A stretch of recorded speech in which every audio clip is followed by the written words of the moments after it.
know, it's very odd for me to be on video like this.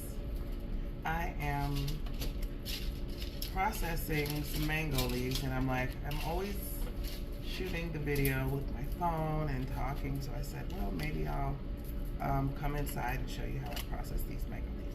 And the reason why I don't like to shoot videos, I'm always with a tank top, I'm always bleached up, I'm always like, I don't do my hair, it's like terrible. And it's because I am a farmer and I'm growing things and I'm not concerned about whatever. Hi. Anyways, so I am processing mango leaves for tea. And this is the result that I want, is a nice little chiffonade, so that I have tea bags that this can go in, or you would be able on the site to purchase these as part of a loose tea mix. So many healing properties in these mango leaves. This is from, I want to say, at least a 40-year-old tree, so these leaves should have so many nutrients, and this was from a local tree, so I'm really proud of that. So I'll show you how I process these and talk to you a little bit about these leaves and where I got them from. So to start off, a friend of mine, his name is Forrest. I'm moving this because I had pulled some rosemary yesterday, and I don't want to get that confused. I use a lot of isopropyl alcohol. So the reason why I use a lot of that, keep surfaces clean, keep my hands clean, make sure everything is sterile. I'm using a sterile pair of just regular scissors. These even look like some kindergarten scissors, whatever. Got these from Aldi's. It was like a pack, and they had like 5 different sizes, but you know, you sterilize them with your alcohol. And I'm also using the Joie shears. Is that how you, yeah, there it is. These have all these blades. So what they do is they are responsible for creating that little chiffonade effect. So that's what we want from them. So to start off, I went and acquired the leaves, and then I set them out, sometimes 24 hours, 24 hours, so that way if there's any larger things like a lizard or a bug or whatever, they can crawl away. I have them in like a milk crate, not a one of those crates, whatever. And then whatever large things will just go away. I shake that out. And then I bring them in the house, and I have this huge stainless steel bowl, and I wash everything in. So then I have an herb dryer, see? And look at them ashy hands. See, this is why I don't get on camera. Look at that. I just wash my hands.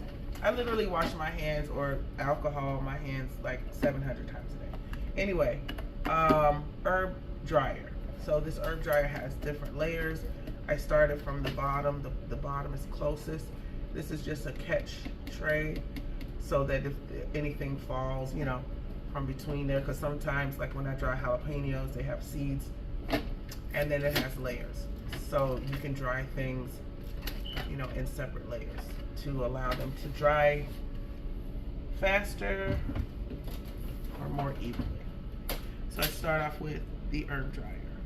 So now that these are nice and crispy and dry, the second thing I do, me personally, I like to take this center rib out of there. I'll show you why, not with the Joie.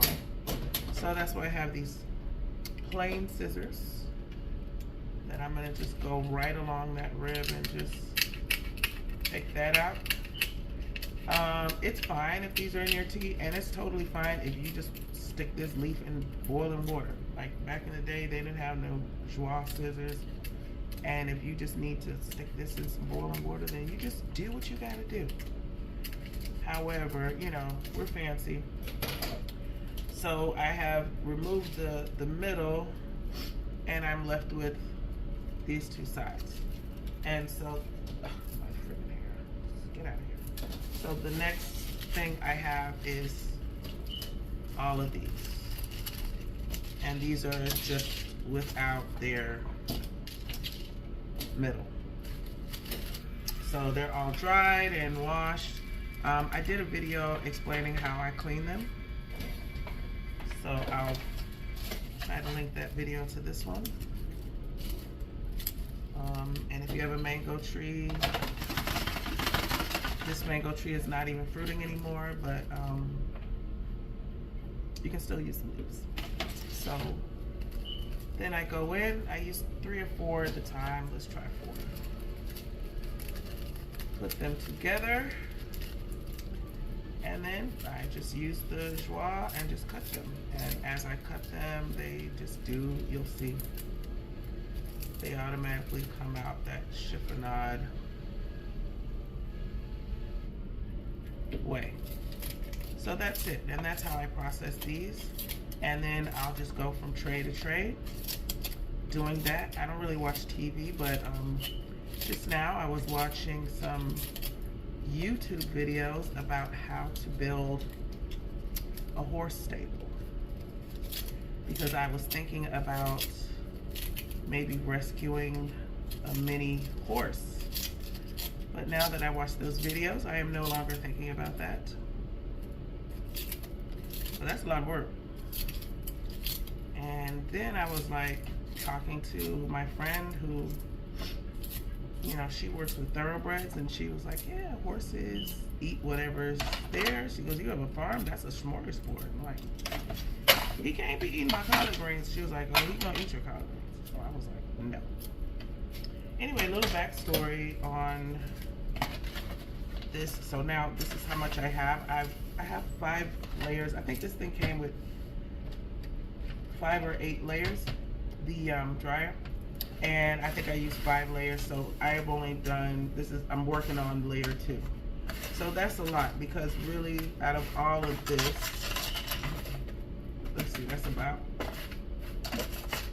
1/3 of the pan, and you really only need about that much for tea. So that's quite a few tea bags, and I still have 3 layers to go.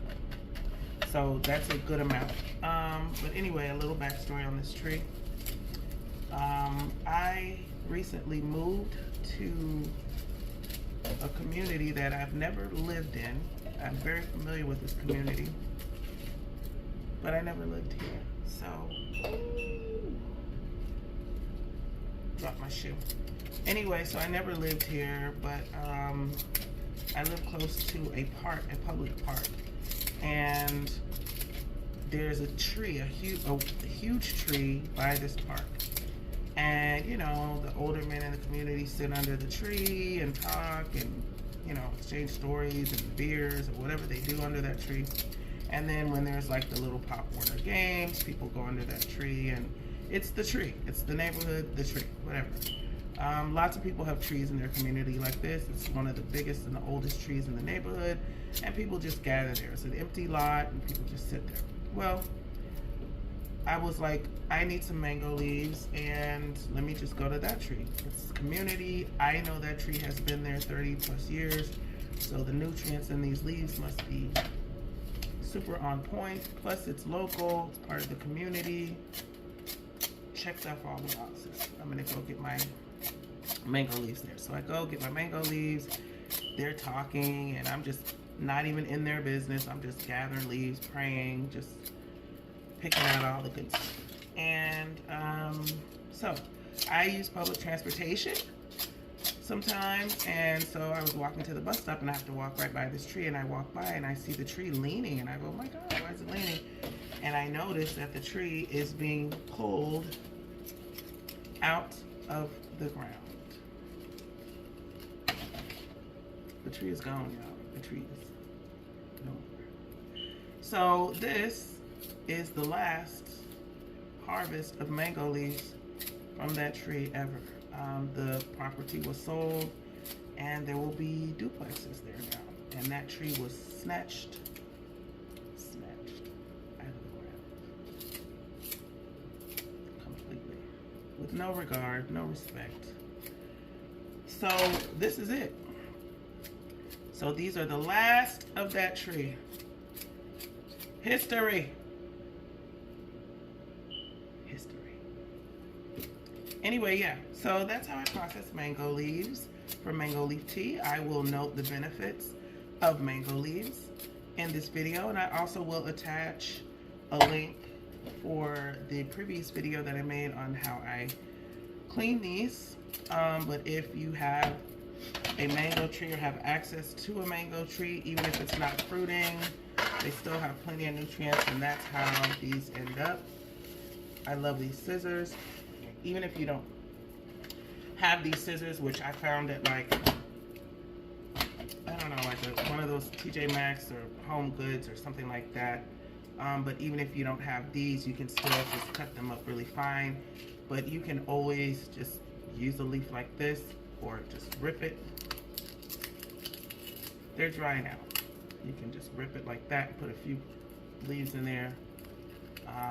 Even as soon as you bend it, you can smell it, and you know the oils start coming out. So you don't think you have to do this, but this is just how I process it until I get my big factory. But this is how I process it right now when I bring them in with the dryer. And this is me,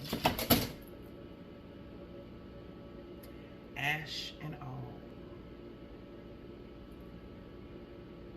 But anyway, that's how we process mango leaves. All dried, all nice, great benefits. Listen, these are the things that you can try as part of your balance. What I try to tell people, listen, if you try to say, I'm gonna just go vegan tomorrow, that's not realistic. It's really not. It was very difficult for me to change my lifestyle, change my eating habits, change the way I thought about foods or drinks, or change. It's very hard to do that. But what I started off with balance, right? So it's like, okay, I want to have my rum, then I know I have to drink this many waters. I know I want to have my sugar, I know I have to have this many greens. I started doing balance. So all the health people that are going to come and have the comment of, oh, you shouldn't drink alcohol at all. You shouldn't. But let's just keep it real. If you drink alcohol, you're going to want to drink alcohol. Okay, so you know if you're going to drink alcohol, then all right, get up in the morning and make your smoothie with your kale and with your celery and with your turmeric and with your, balance it out. That's a good start, okay? I can't get rid of my Oreos. Okay, so don't get rid of your Oreos. Have your 2 or 3 Oreos. Don't have 32 Oreos. Or have your Oreos, right? But when you have your Oreos, then make sure you have your kale, and make sure you have your spinach, and make sure you have your, you know, your collard greens, and make sure you have all those other things as a part of balance, okay? You can't just do one extreme. But if you try to tell yourself like, oh, in the morning, I'm just gonna be vegan, it's just not realistic. And that's why people end up going all the way back. Because then you go on this crazy diet where you're just like, I'm gonna just only eat, you know, no carbs for 6 months, and then you just go crazy, and then you eat pizza and cake and pie, and then you gain it all back or whatever. Any extreme is not gonna serve you, because it's not mentally, it's not gonna work. So start off, you know, start making yourself teas, and start, you know, maybe have a tea, and you know, if you're gonna have 5 drinks, maybe have 2 drinks. Start balancing things out, you know. If you never ever eat vegetables, okay, start having a little bit of salad, and then have a little more salad. You know, you don't have to go like crazy, because that's mentally, you need to prepare yourself for this. Is a lifestyle change. You're not just gonna wake up tomorrow and be a different person. That's not realistic, especially when you're 30 and 40 and 50 and 70, that at 70 years old, you're just not gonna put salt on your food. Like, some people can change their ethic like that. Some people have that. I know my dad was like that. My dad would just wake up and be like, I'm not smoking anymore. He would just put cigarettes down and just go. There are some people that are built like that. There are some people that are not. And I am built like that to a certain way. There was a certain point in time where I was like, you know what? I don't want to eat like this, and then I'll just stop.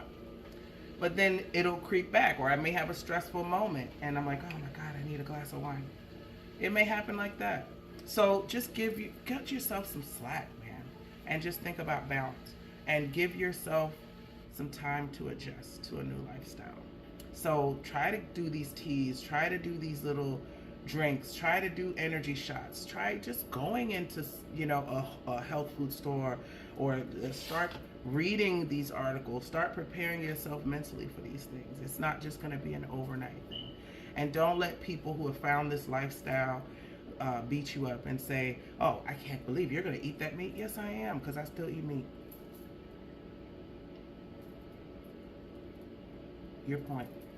If you're not there, you're not there. You know what I mean? Love yourself enough to start yourself with a realistic goal, something that's going to work for you personally, right? And then do it, because you can. All right?